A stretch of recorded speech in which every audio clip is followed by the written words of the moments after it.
I love making horror comics. I love telling stories about characters that live fantasy lives, that are dangerous, and exist in a world full of monsters and demons. I love the idea that with just paint, pencils, and paper, I can draw the reader into a totally fictional world and give them a moment of escapism that entertains them, makes them feel emotional, and maybe even teaches them something new. Like recently, I've had the greatest opportunity to teach young kids how to create their own mini comics from scratch. And the beauty of these workshops is that I was getting so much out of it too.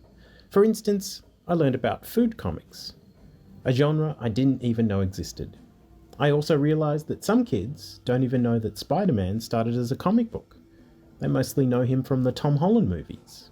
And all the kids who attended were passionate about comics as an art form to express themselves. Their parents would tell me how their child would often make comics in their spare time. Teachers would tell me how often, before classes would start, students would ask for some pencils and paper so they could make a few mini comics before class. My own daughter, who was only 5, came along to one of my workshops and really got into making her own story called The Bat Family, consisting of Batman, the Joker, and a dog and a cat. Oh, and they had a bat van. I've never seen her so engaged and focused. All the kids were talking to each other about their ideas and just enjoying the process of creating their worlds with their characters. And not one of them looked at another student's work and said, "I wish I could draw like that," or "Mine isn't as good as yours." They were content with their creations because each style was different, each story was different, and it was only something that could come from their imagination. And I think that is the key point when it comes to the medium of comics. Imagination.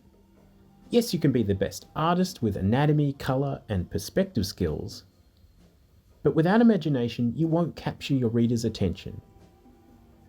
If you're writing a story and everything is grammatically correct, perfect punctuation, but lacks imagination, it's never going to be an interesting story.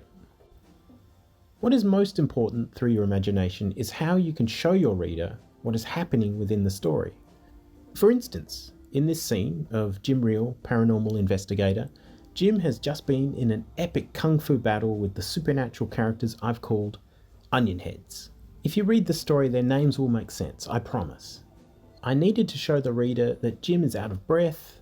This wasn't an easy fight. He needs to look tired, all his energy spent. I went into my own imagination and thought, okay, how do I feel these days after going for a run now that I'm in my 40s and physical activity is not as easy as it used to be? How do I usually react after really hard physical exertion? Do I drink water, sit down, lie down, stand with my hands on my hips, lean forward on my knees? Yes, that was it. The leaning forward, hands on knees. Head down, sweat dripping, breathing heavy. This is what I needed to show the reader. Because Jim Reel is exhausted and that kung fu battle was hard.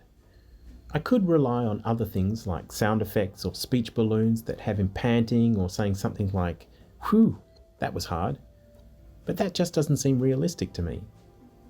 The most important aspect to the scene is to be able to tell the story in that one frame first with just the visual. Sound effects, captions, word balloons are all there to assist the story, but the picture comes first. I don't need to add a caption that says, "And Jim was really, really tired after that fight."